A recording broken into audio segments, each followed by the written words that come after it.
El pasaje de hoy es Génesis capítulo 35, versículos 16 al 22.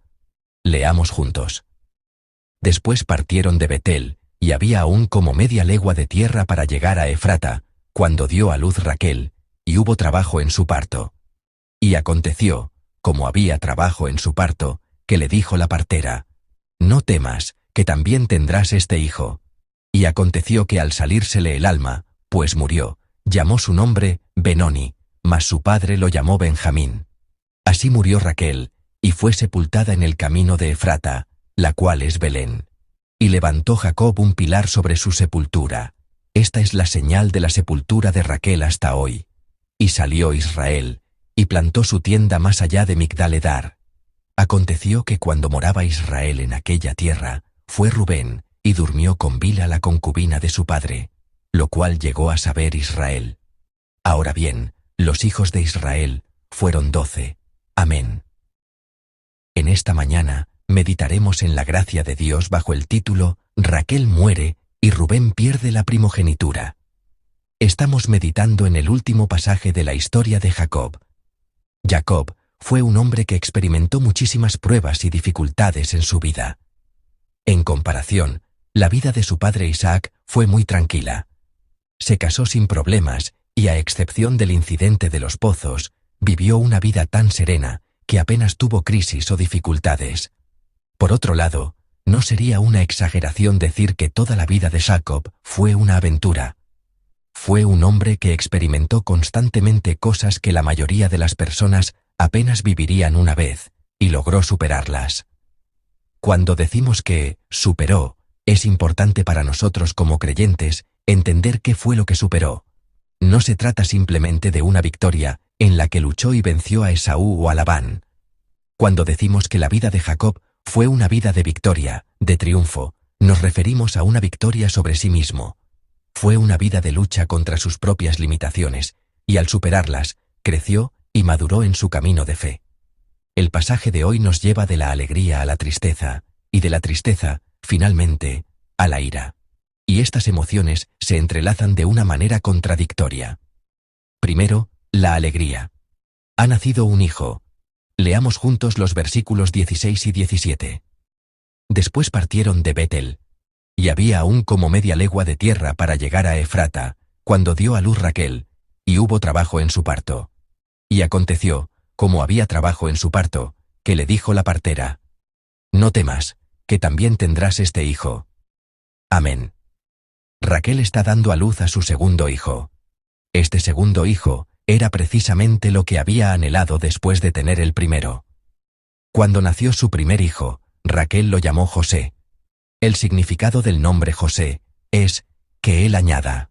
Les leeré Génesis, capítulo 30, versículo 24. Y llamó su nombre José diciendo: Añádame Jehová otro hijo. Amén. Raquel le puso a su primer hijo el nombre de José, expresando su anhelo. Añádame Jehová otro hijo. Ahora, ese anhelo había sido respondido, y estaba a punto de recibir al hermano de José. Sin embargo, la alegría por el cumplimiento de su deseo no duró mucho, porque Raquel murió a causa de los dolores del parto. El nacimiento y la muerte, ocurriendo simultáneamente, me hacen pensar en algo que la misma Raquel había dicho tiempo atrás. Está en Génesis, capítulo 30, versículo 1. Leo para ustedes. Viendo Raquel que no daba hijos a Jacob, tuvo envidia de su hermana, y decía a Jacob: Dame hijos, o si no, me muero. Amén. Raquel le dice a Jacob: Dame hijos. Si se hubiera quedado en esa queja, habría estado bien, pero continúa con una expresión desesperada. O si no, me muero. En las palabras de Raquel, el nacimiento y la muerte coexisten. Expresa su anhelo de dar a luz con la palabra extrema de la muerte. Sin embargo, esta no es una buena expresión.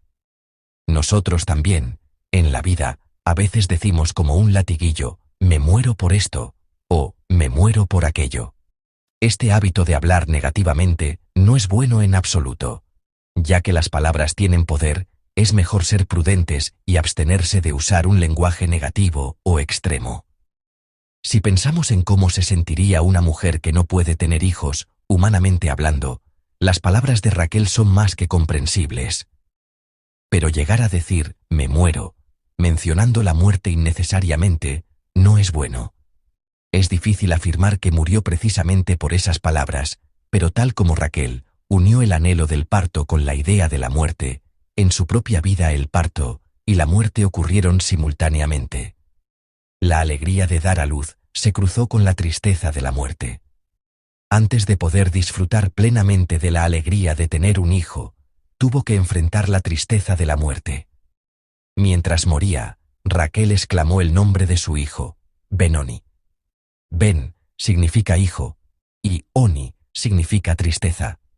Así que, nombrando a su hijo, hijo de mi tristeza, murió.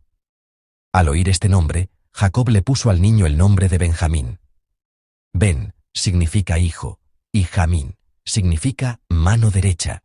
Así que el 12º y último hijo recibió el nombre de hijo de mi diestra, el hijo de la mano derecha, símbolo de fuerza y favor. Benjamín, como el último hijo de Jacob, jugará un papel muy importante en la historia de José, que se desarrollará más adelante. Sin embargo, este niño nació en medio del dolor. El lugar de su nacimiento se convirtió en el lugar de la muerte de su madre. El lugar de su nacimiento se convirtió en la tumba de su madre.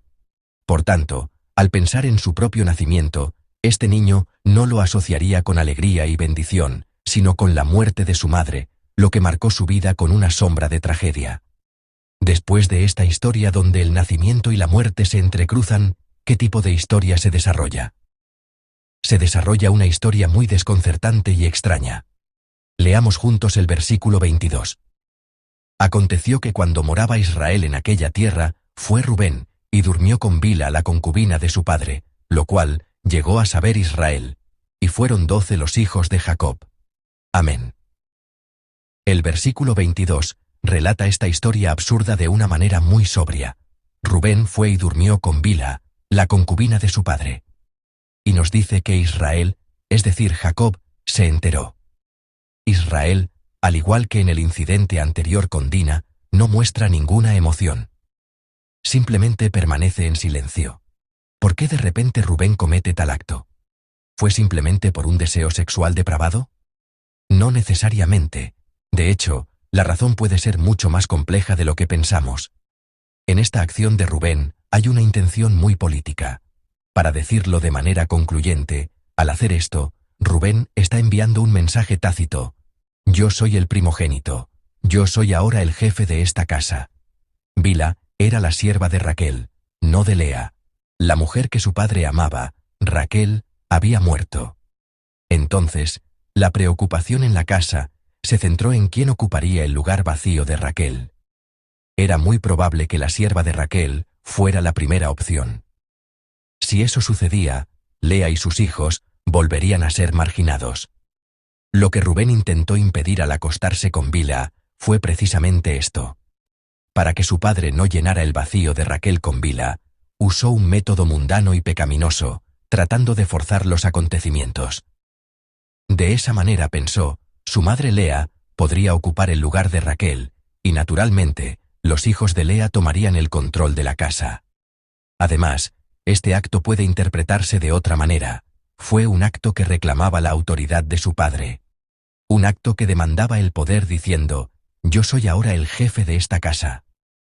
Encontramos una historia similar en el segundo libro de Samuel, capítulo 3. Después de la muerte del rey Saúl, su hijo Is-Boset gobierna brevemente el norte de Israel. En ese momento, el comandante del ejército, Abner, tiene una relación con una concubina de Saúl. Is-Boset lo reprende por esto, y su relación se rompe. La razón por la que a Is-Boset le molestó tanto fue porque tomar a una mujer del rey significaba aspirar al trono.